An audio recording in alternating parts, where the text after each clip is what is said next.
A man opened an old book. He wanted to choose a name for his unborn baby. If the baby was a boy, he wanted to call him Changhao.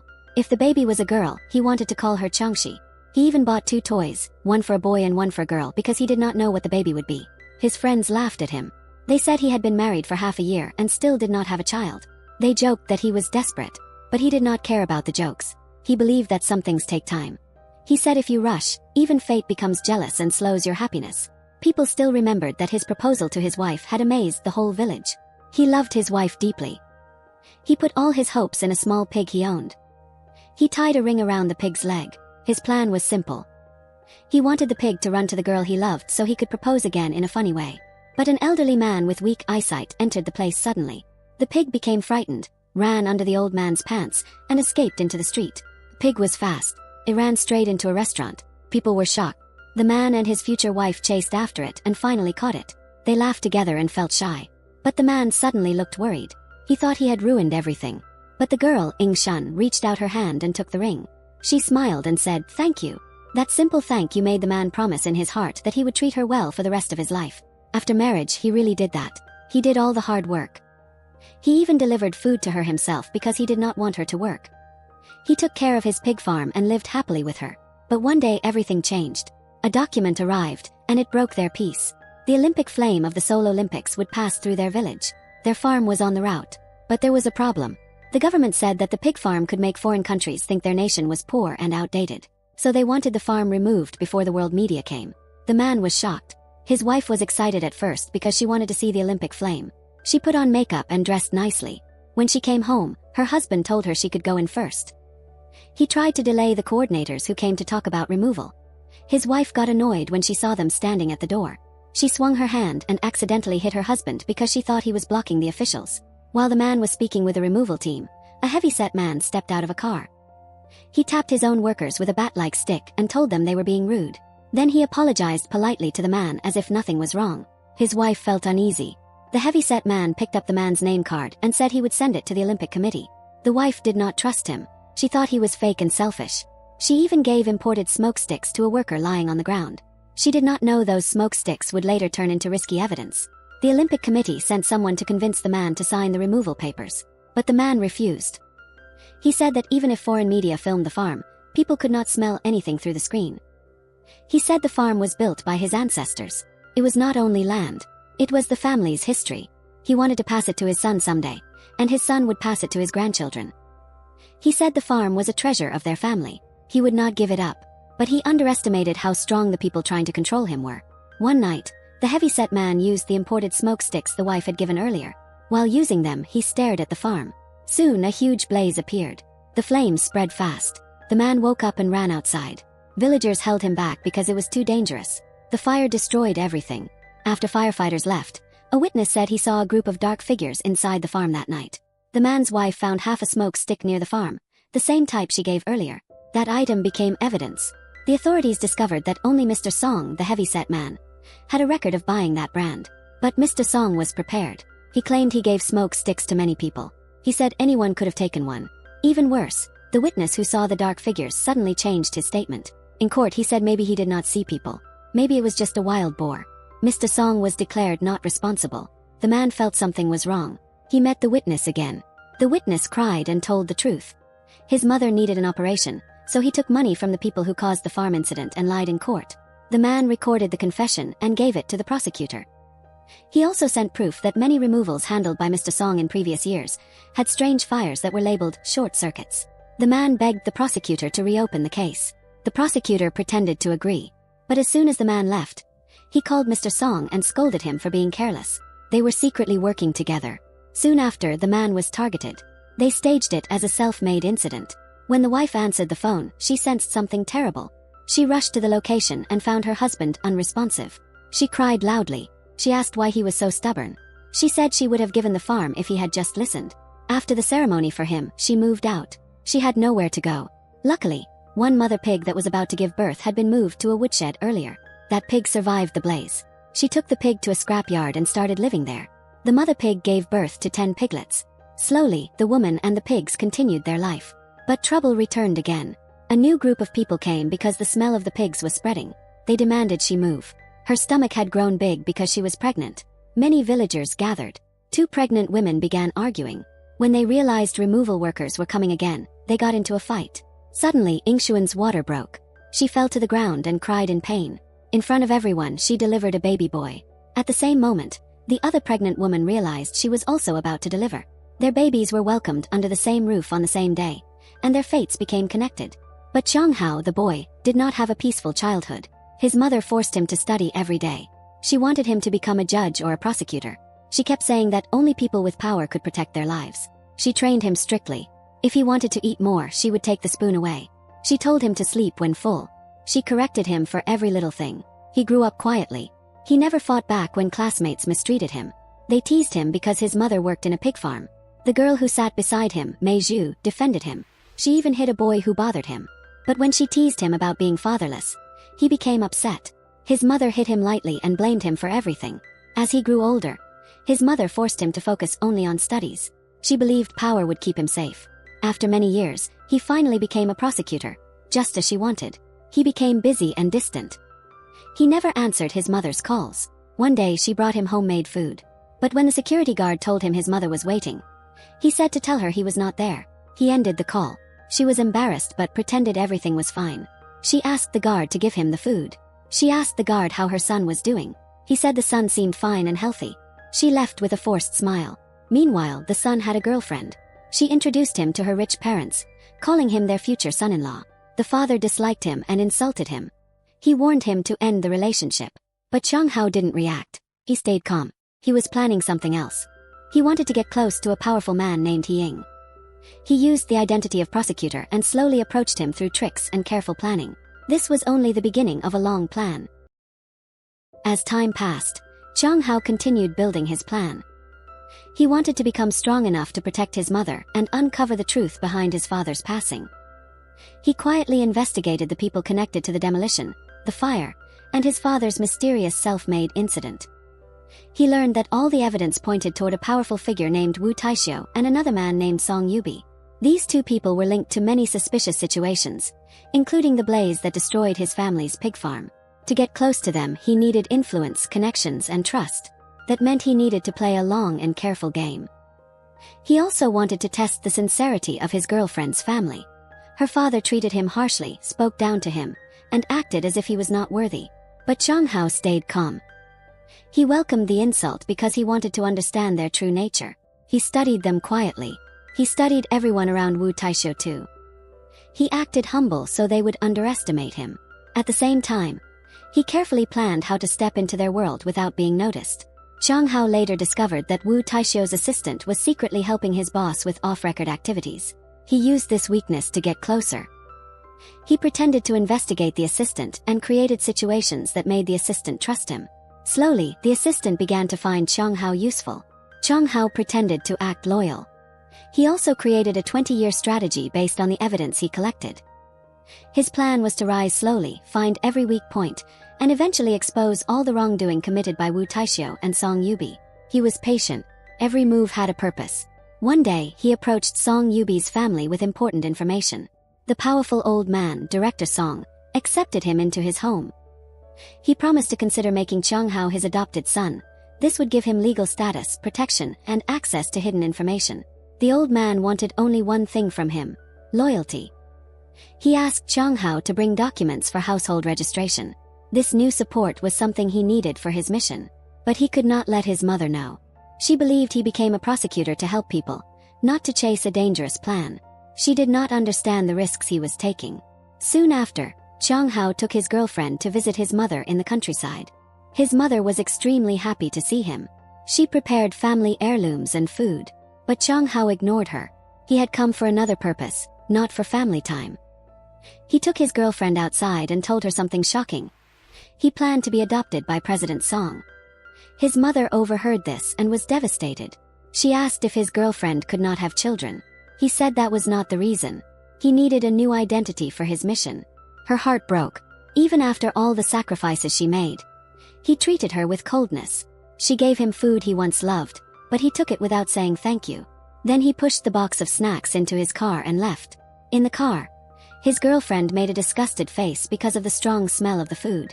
Chang Hao stopped the car, took the snacks his mother prepared with love, and threw them into the river.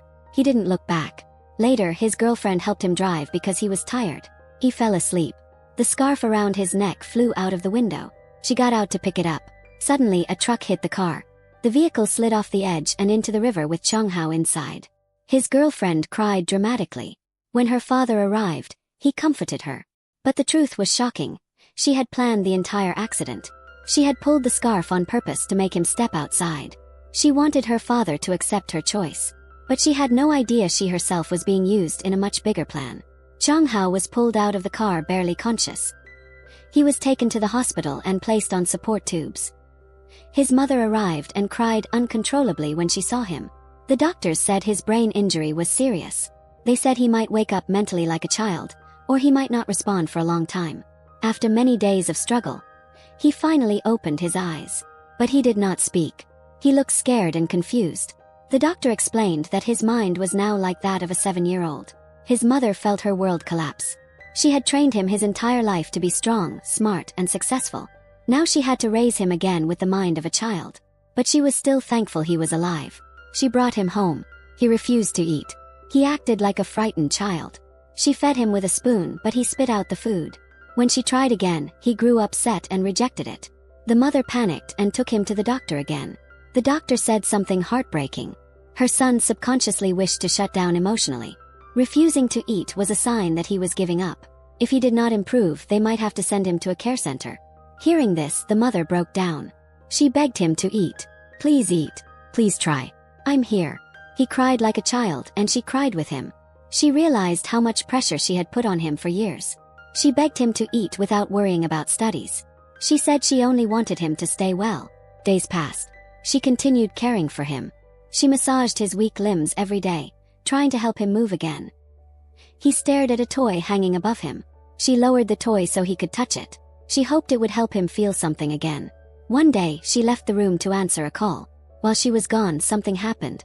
The toy fell to the floor. When she returned and saw it, she froze. For months, her son could not move. This meant he had used his hands. This gave her hope. She tested him again, but he could not repeat the movement. Still, she believed his body was slowly waking up. She changed her strategy. She served food but did not feed him. When he cried for his mother, she acted like she could not hear him. He cried louder. She ignored him. She took the bowl away. He shouted that he was hungry. Her heart broke, but she needed him to try. This continued for days. Slowly, he tried to eat on his own. One day, she entered the room and saw him eating the last bite by himself. She cried with joy. She had waited for this moment for a long time. She then began training him to move his arms and legs.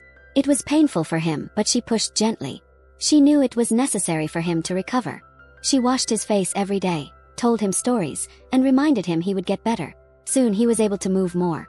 She told him to stay home while she went to the city to get his documents. She wanted to organize his old belongings. At the office, she met a woman named Chui Chong. The woman insulted her, saying her son had taken money to free someone involved in wrongdoing. The mother asked what her son had done. The secretary told her not to worry. Sometimes people misunderstood legal cases. As she drove home, she stopped in shock. Inside her son's belongings, she found gold bars. She did not understand where they came from. Since her son had the mind of a child, she assumed he had simply kept them without understanding. But memories from her son's past began troubling her. Back at home, her son played with 2 neighborhood children. He wanted to go out. His mother suddenly became worried. She asked him if he had taken money to help someone do something wrong. She reminded him she raised him to help others, not harm them. She cried in fear. He did not fully understand her words, but he felt her sadness. He apologized and promised not to repeat anything harmful. His mother calmed down but was still uneasy. One day, she suddenly felt weak and collapsed. The doctor said she had a serious health condition that had spread internally. She denied it at first. She said she was fine. But inside she was frightened. She could not leave this world. Her son still needed her. When her son realized she was gone from home, he became scared. He went to the hospital and found her. She knelt in front of the doctor and begged for help. She said she would take any treatment. She just wanted more time. Her son fell off his wheelchair. She instinctively reached for him, but then she stopped herself. She wanted him to learn to stand on his own. His confused face hurt her deeply, but she needed him to grow stronger. At home, she supervised him closely. She taught him how to cook, how to wash, how to take care of himself. She recorded every task on video, thinking that one day he might need those instructions when she wasn't around. She was frightened of losing time, but she was preparing him for life without her. Then one day, something shocking happened at the pig farm. After losing her husband, the mother tried her best to rebuild a simple life with her son, Chonghao. But hardship continued to follow them. One afternoon, officials came to the farm and announced that the pigs nearby had caught a dangerous illness. According to the rules, they had to remove all pigs in the area to stop the infection from spreading. They did not care how much the pigs meant to her.